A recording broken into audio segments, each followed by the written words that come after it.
Funding for this edition of State of Affairs with Steve Adubato has been provided by TD Bank, Horizon Blue Cross Blue Shield of New Jersey, the Northward Center, the Robert Wood Johnson Foundation, the Healthcare Foundation of New Jersey, ADP, always designing for people, the Fidelco Group, PSC&G, committed to providing safe, reliable energy now and in the future.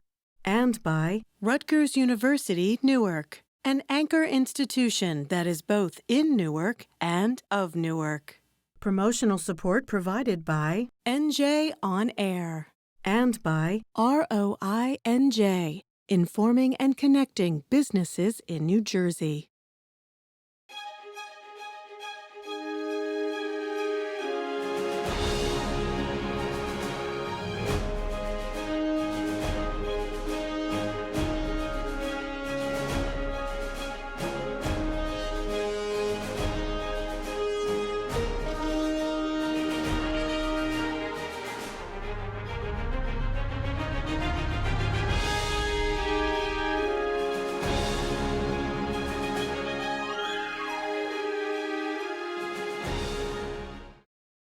Hi, this is Steve Adubato. We are coming to you remotely. As you can obviously tell, it's the 17th of November as we're taping this, and we're joined by our good friend John Sarno, president of the Employers Association of New Jersey. Looking good, John. How you doing?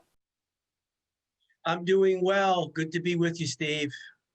So I said we're taping on the 17th. This will be seen after that. What do we have to be thankful for in these very challenging times?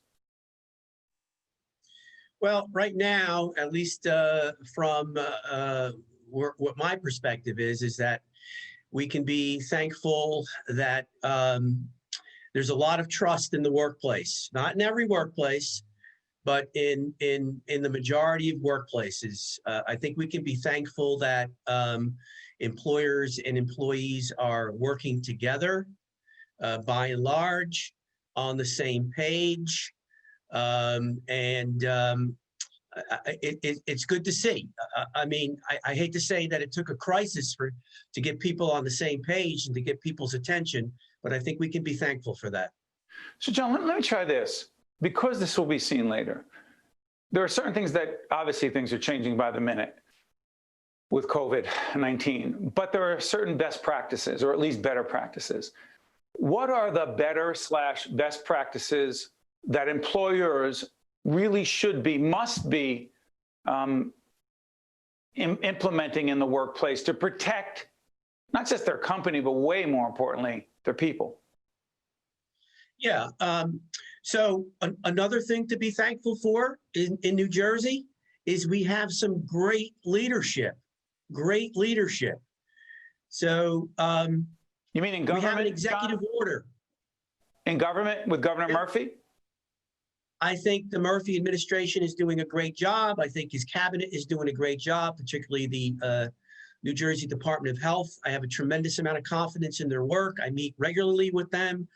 I get briefings so that I can then translate it to the EA&J members. So now I have a tremendous amount of confidence in their work, particularly the Department of Health. In any event, we start with the governor's executive order in terms of best practices, right? And then we go back to establishing that trust with the employee. So an example might be that an employee's spouse tests positive, right? We need that employee to disclose that to the employer so that the employer can engage in those best practices. It's not going to happen unless there's a two-way street. So then what happens? Well, the employee might have to self-isolate for 2 weeks. The employer may request a negative test before they return. Employees who were in close contact with employees, so that's the CDC guidance, they have to be notified, keeping in mind the integrity and the respect of the privacy of the employee who may have self-isolated. And then there's the obvious ongoing protocols of mask wearing, socially distancing, disinfecting, split shifts, allowing people to work from home who can work from home. And then finally, there's the Americans with Disabilities Act. You have to be conscious that there may be employees because of a medical condition may not be able to wear a mask, so we might have to reasonably accommodate that. So that's kind of an overview of best practices right now. John, I often think about this. As I said, we're taping toward the end of 2020, and since the 13th of March, all of our team, our terrific producers, behind the scenes, our great production team, other than Scarlett, who is our camera operator physically here with me, everyone else is remote. And I'm not sure of this, but I'm hopeful, prayerful that we can continue to do what we're doing as we're doing it. We don't know when we're going to get back in the studio at NJTV or WNET. But that being said, not everyone can work this way. What about those organizations? What about those companies? What about those employers who really need their people in a physical space? Well, only 25% of here's where I'm trying to get at, John. I'm sorry. Do you find any employers that are putting pressure on people to physically be in a workplace, many of whom don't want to be there? Sure. I mean, listen, we've been with our members, you know, from the beginning through the entire pandemic, and as you said, we're gonna go into this next year. So, you know, we have a continuum of situations, and which includes some employees who are reluctant to come in. So. Listen, working from home is a privilege, all right? Only 25% of us, only 25% of us can do that. 75% of the workers in New Jersey either are in close contact with customers and coworkers, or in somewhat close contact, right? And then you have the essential employers and employees, healthcare workers, social service workers, food service workers. So sure, there's a lot of guidance on this. There's a lot of workplace safety, health protocols. The bottom line is that no employee should choose between her health and safety and her job, all right? And no employer should push that issue if that's what the employee believes. Well, it's objective, right? I mean, so a lot of employees, they may live with older parents, for example, right? And they may be reluctant to go to work, but they may be reluctant to even go food shopping. So, I mean, in those situations, unless there's some concrete reason why the employee doesn't want to come in, then they might have to choose between their job and staying home. So the employee that resists or does not want to go to work really needs some concrete reason, not just a subjective apprehension. A couple things. John has touched on so many things. And by the way, the Employers Association of New Jersey, one of the many supporters of what we do, particularly in our public policy programming. Check out their website when you see it up there. But I want to make this clear. This is very tough for employees, but also employers. I want to be really clear. The other thing is, John made a great point. I feel blessed. I feel fortunate. I know our team does as well, to be able to work remotely for the most part. But remember what John said, 75% again, John, 75% cannot do this. Correct. I mean, listen, you know, we have a service economy, right? So, you know, that's physical. Yes. You know, robots, you know, don't do that. And then you have essential production, manufacturing. And someone's delivering food to the home. Someone delivers food to our home. Someone delivers that package to your home. Someone's out. These people are out there working, and they have to be protected. But the last question before I let you go, John, how tough is it for your members right now, financially, to stay afloat? Well, the loans from the federal government has helped. I have to tell you that EANJ members tend to be larger, right? Because they're employers. and they are operating, and they're not the kind of small businesses that are really, suffering on Main Street. So I think thankfully, most of our mid-sized businesses, larger businesses are operating. May not 100%, but they're more than floating right now. They're I can't say that they're doing well. We're still in a recession, but it's not dire. As we end this segment, just remind folks, as I said, right before Thanksgiving, we're taping. It'll be seen after. The vaccine, everyone hopes and prays. However, there are a lot of things we must. It sounds redundant, John, but we still have to keep wearing masks, socially distant, washing our hands. Yeah, redundant, but for some, need to be reminded on a regular basis, all of us. Final words. Go ahead, John, 20 seconds. Well, vaccine's going to be rolled out over multiple months, well into next year. So, that's right. The state's goal is ambitious, 70%. Now, if we're not getting to 70%, we're going to be wearing masks, socially distancing, the whole works for a very long time.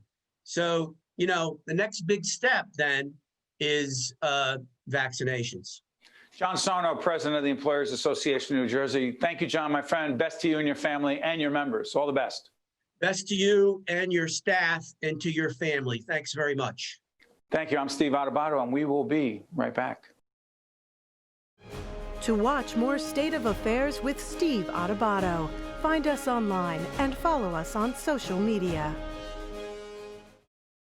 We're now joined by Kevin Slavin, President and CEO of St. Joseph's Health. And as we speak at the end of November, he is the chair of the New Jersey Hospital Association until February 1st, I think, 2021. Is that right, Kevin?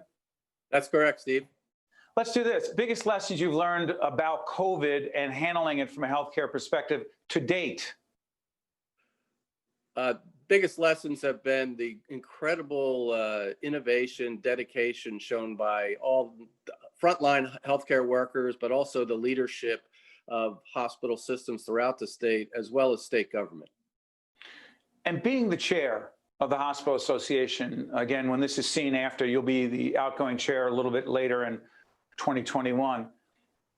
To what degree do you see collaboration among hospital and between hospital presidents, for whom there's usually a lot of intense competition? Absolutely. We saw just tremendous collaboration, competitors that put everything aside, put the competitive landscape aside during this pandemic, helped each other out, not just in the local competitive landscape, in local markets, but throughout the state. There was one instance on a weekend where Central State, John Gribbins Hospital, was in need of surgical gowns, and there was a hospital from the north who provided those. And do you think that'll, okay, let's assume the vaccine plays out, more and more people get it in 2021. Do you believe that spirit of collaboration will continue, Kevin? I believe it will, because everyone across the state realizes that working together, the healthcare system was stronger and more resilient, whether it be on the allocation of personal protective equipment that we did early on in the process, all agreed on a formula that once there was an allotment that came out of the federal and state stockpile, that we would share it according to that formula, having a common visitation policy so there's not confusion in a community. Why is one hospital having a visitation policy that's different than another? And, it could go on and on, whether it be ventilators or therapeutic drugs. So it's really benefited the residents of the state. Let's talk leadership. You were also on our sister program with Mary Gamba, Lessons in Leadership. I want to go back to this question of leadership. Actually do some work at St. Joseph's with their Leadership Academy. And let's just assume for a second we're talking about frontline healthcare workers, physicians, nurses, respiratory therapists. In your view, how important is it, beyond the clinical expertise, Kevin Slavin, to be a great leader on the front lines during COVID? Well, it really made a huge difference watching the emerging leaders step up. Many of them step up and without specific direction, doing the right thing, innovating, coming to us saying, hey, we think we want to try this. This could work. We had the faith in them to do it, get them the resources, and many, many things happen because of that. Today, I'm proud to say that the System Director of Emergency Services at St. Joseph's, Janine Lazan, is on the front page of Newsweek as the leading healthcare worker in the country. What's that do for an organization like St. Joseph's Health when that happens? It's a tremendous morale booster for everyone. We all support Janine 100%. She's a rising star. The whole story of Dr. Jim Pruden, who was our first diagnosed COVID positive patient, who went on to recover and go home and is now back on the job. Every time he walks through the halls, it just boosts the morale of the organization up another level. Let me try this, Kevin. It's so interesting. St. Joseph's Health has different hospitals. One I know in Patterson, the main, I don't want to say the main one, but a really big one, a key one. Largest. Mm-hmm. Yes. Is it different dealing with COVID and a crisis like this in Patterson than would be, say, in Wayne or in another, quote, suburban community? Is it different? And if so, how? Well, there were definitely differences. Okay, so the underserved population in Patterson, Latino, African American, and other minorities obviously were hit much harder by this. You know, the high housing density in Patterson led to that. In Wayne, though, we see a much older, growing older population, so they're also as vulnerable. So we saw different populations being impacted, but to the same severe effect. Hospital presidents. I talked to a lot of university presidents, as you know, and I always ask, how has their job changed? And the answer is dramatically. How do you believe the job of being a hospital president or a hospital system president has changed significantly since March 13, 2020? I think we've all learned to have a renewed sense of speed because we were forced to move extremely fast. We didn't have the luxury of time, and we moved fast. We took risks.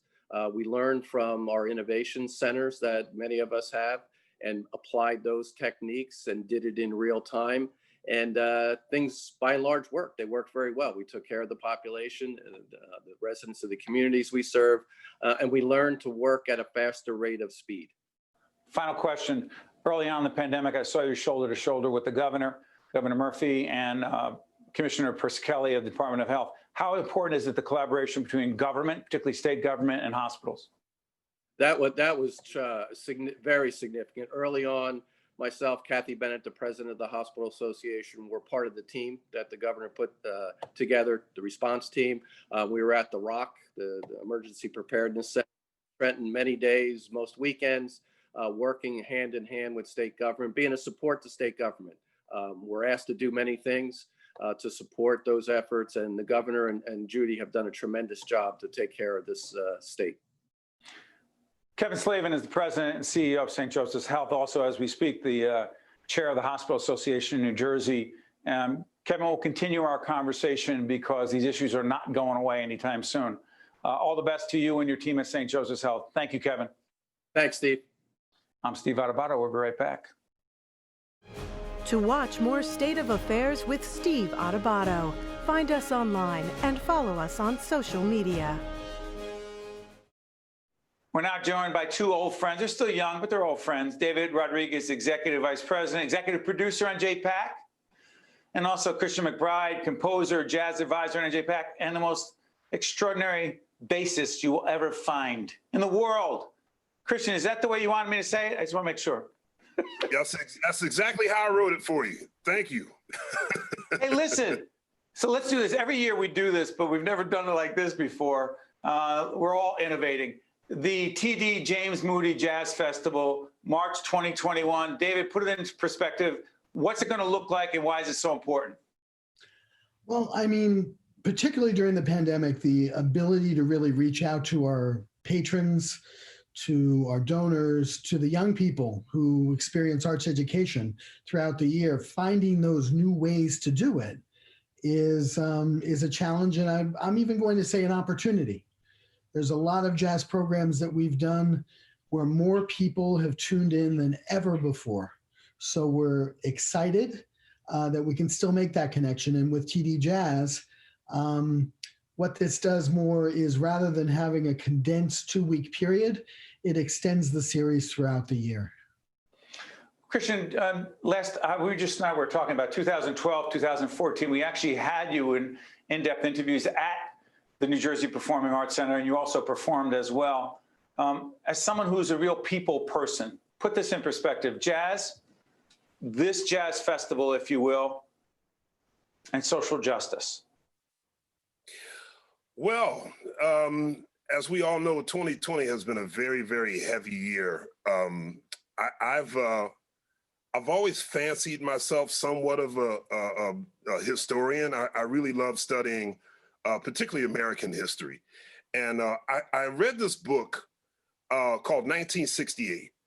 And basically the premise of the book, talks about all of the things that happened that year. And the premise of the book is that every single person in America was intensely angry about something in 1968.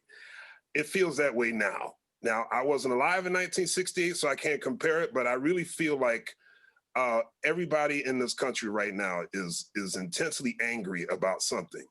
And I feel the way to really deal with that anger, particularly, I mean, of course, me and my other fellow musicians would feel that way, is to express that anger or express the need to sort of turn that anger into something positive. You do that through music. And the team at NJPAC has pretty much always had their sights set on that. Because we're in Newark, New Jersey, and Newark has been such a real serious core of social change, particularly in the state of New Jersey and along with New York City, just lots of moves have been made in the great city of Newark. NJPAC has always had its eye on the prize with social justice and its programming. And, David has a great history of doing all kinds of programs with places like the Apollo and Aaron Davis Hall. So, we've been locked arm in arm with making sure that social justice gets dealt with through our programming. And David, that doing it remotely doesn't weaken the commitment one iota, correct? Not at all. In fact, I think since July, we've done over 150 programs. So there's 5 to 6 programs. Sometimes there's 3 a day, but minimum would be actually 6 to 10 programs a week.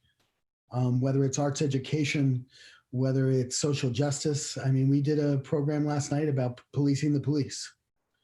At a virtual NJPAC event. Mm-hmm. Devil's advocate, and again, I've been a part of many of those conversations, and John Schreiber, the CEO, and your whole team are always bringing folks in to have important conversations.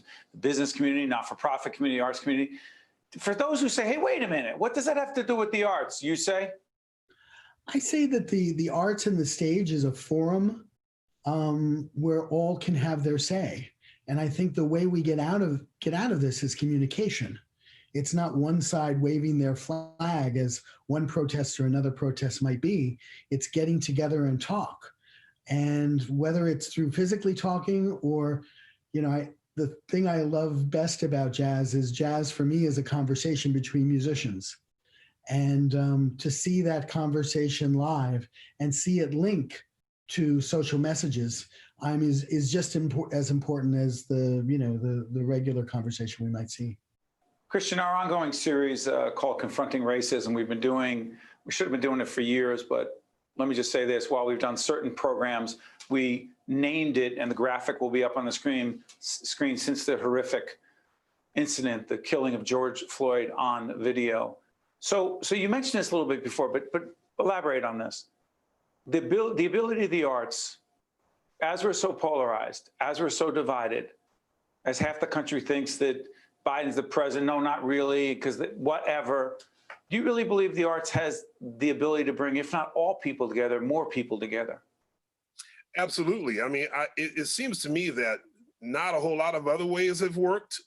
If more people really embraced creativity, this thread that all of us have to be creative. You asked David, when they have a virtual program such as Policing the Police, some might ask, what does that have to do with art? Well, the thing is that social justice, politics, life in general, family, friends. That's all tied into art. Art is a reflection of that. And so, definitely art can really find that thread between all human beings where we can actually, the worst case scenario is that we agree to disagree and we're able to build on something much more powerful, much stronger than where we've been so far. Because right now we're just so vehemently split about everything. Art would be the one thing that can heal everyone, I believe. Yeah. Hey, Dave, before I let both of you go, tell folks, we'll put the website again for NJPAC up, the TD James Moody Jazz Festival. What do people do? Sign up? How do they participate? Well, probably 3/4 of the programs are free of charge.